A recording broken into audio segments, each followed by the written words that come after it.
جو خود توحید پر نہیں ہیں، جو قرآن حدیث کو نہیں سمجھتے، جو سنت اور رسول کے حقوق کو نہیں جانتے، ان کے پیچھے ہم لگ گئے. اب جب ان کا مسلک ہی غلط ہے تو آپ کو اسی مسلک پہ چلائیں گے نا جو ان کا ہے. تھوڑی سوچئے تھوڑی دیر کے لیے. یہ مسلک مت دیکھیے یہ فلاں مسلک کے تو میں یہ کہہ رہا ہوں، یہ دیکھیے کہ یہ اللہ کہہ رہا ہے. یہ قرآن میں ہے کہ اللہ تعالیٰ جہنمیوں کی حکایت نقل کر رہا ہے کہ یہ کہیں گے. اب ایک آدمی کہے گا تو کیا مطلب ہے اس کا؟ دنیا میں کون لوگ ہیں جن کے پیچھے یہ کافر چل رہے ہیں؟ کیا وہ بے وقوف ہیں؟ ان کو بے وقوف دکھائی دیتے ہیں بظاہر؟ ہیں تو، لیکن وہ نہیں سمجھ رہا ہے. وہ سمجھ رہا ہے کہ ہمارے بڑے ہیں، اتنی ڈگری ہے، اتنے لوگ مانتے ہیں، ڈنکا بجتا ہے، روز ٹی وی پہ آتے ہیں، اتنے لوگ پیر صاحب مانتے ہیں. اب اس میں ایک آدمی ہے پیر، کسی سلسلے کا، چشتی، قادری، نقش، اب وہ وحدت الوجود، حلول کا عقیدہ رکھتا ہے. وہ یہ عقیدہ رکھتا ہے کہ قرآن حدیث کو کھرچ کے نکال دیں، قرآن میں شرک ہے. فرعون بہت بڑا توحید والا تھا، یہ ان کے عقیدے کتابوں میں صوفیوں کے لکھا ہوا ہے. ابلیس اور فرعون توحید پہ تھے. وہ نبیوں کی برائی کرتے ہیں اور ان کی تعریف کرتے ہیں، فرعون اور ابلیس کی. ابن فارس، تلمسانی، ابن عربی، ہمارے یہاں دیوبندی، بریلوی اور بہت سارے صوفی لوگ جو ہے ابن عربی کو شیخ اکبر کہتے ہیں. اس کی کتاب شرکیات سے بھری پڑی ہے.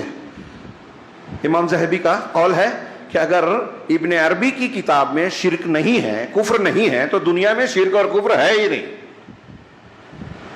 ایسا کہنا پڑے گا. اور اس کو ہمارے یہاں لوگ شیخ اکبر کہہ رہے ہیں، اس کی حکایتوں کو نقل کر رہے ہیں، مرد اور عورت ہاتھوں پہ بیعت کر رہے ہیں، اندھے بن کر.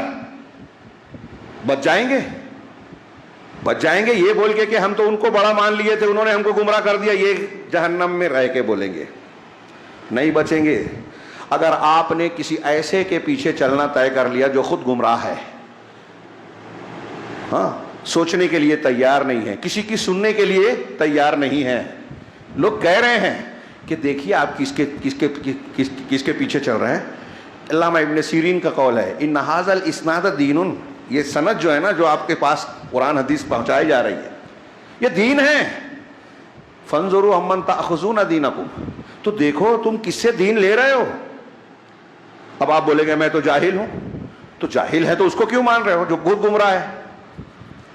تھوڑی دیر کے لیے یہ تقلید کرنے والے، کسی کے پیچھے چلنے والوں کو جب آپ سمجھائیں کہ آپ کیوں تقلید کر، کیا کہتا ہے وہ؟ ارے میں تھوڑی قرآن حدیث سمجھ سکتا. چلیے مان لیا نہیں سمجھ سکتے، تو پھر کیا سمجھ رہے ہیں آپ؟ فلاں بزرگ. تو آپ کو جب قرآن حدیث نہیں معلوم، سمجھ بھی نہیں سکتے، آپ اتنے بے وقوف ہیں، ننھے منھے ہیں، عقل ہے ہی نہیں. آپ خود کہہ رہے ہو کہ میں اتنا بے وقوف ہوں کہ صحیح غلط نہیں سمجھ سکتا. تو آپ کو یہ کیسے پتہ چلا کہ یہ مولانا پیر بننے کے لائق ہے؟ اس مولانا کی ہر بات ماننی چاہیے اور اس مولانا کی نہیں ماننی چاہیے. ایران کی تعریف کرنا چاہیے، سعودی عرب کی برائی کرنی چاہیے. کس نے بتایا؟ جب آپ خود جاہل ہو، اپنے آپ کو کہتے ہو کہ میں بے وقوف ہوں.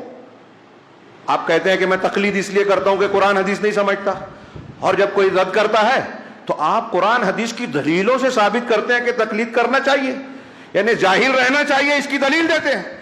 اس میں آپ عالم ہیں. اپنے مسلک کو ثابت کرنے کے لیے جو غلط ہے عالم بن جاتے ہیں. کتنا تضاد ہے. کون سی بات کو مانا جائے؟ تو کیا یہ صحیح ہے؟ تھوڑی دیر کے لیے اس سوال پر غور کیجئے گا گھر جانے کے بعد بھی، کہ ہم اور آپ جو کہتے ہیں کہ ہم کو نہیں سمجھتا، تو چلیے ٹھیک ہے مان لیا نہیں سمجھتا، تو آپ جس کے پیچھے چل رہے ہیں، جس کو اپنا بڑا مان رہے ہیں، وہ بڑا ہونے کے لائق ہے یہ آپ کو کیسے پتا؟ میرا سوال یہ ہے. اس کی تقلید کرنی چاہیے یہ آپ کو کیسے سمجھا؟ آپ تو جاہل ہیں، تو کیسے معلوم؟ اور اگر یہ معلوم کرنے کا ذریعہ آپ کے پاس ہے تو یہ معلوم کرنے کا ذریعہ کیوں نہیں ہے کہ کوئی عالم، صحیح عالم کون سا ہے، قرآن حدیث والا، تقوی والا کون ہے، صحیح دین کو بتانے والا کون ہے؟ کس بنیاد پہ پرکھیں کہ یہ صحیح اور یہ غلط ہے؟ اگر آپ ایک غلط کو صحیح مان سکتے ہیں تو صحیح کو صحیح کیوں نہیں سمجھ سکتے؟ نہیں بچیں گے. یہ عذر نہیں ہے، یہ ڈھونگا جھوٹ ہے.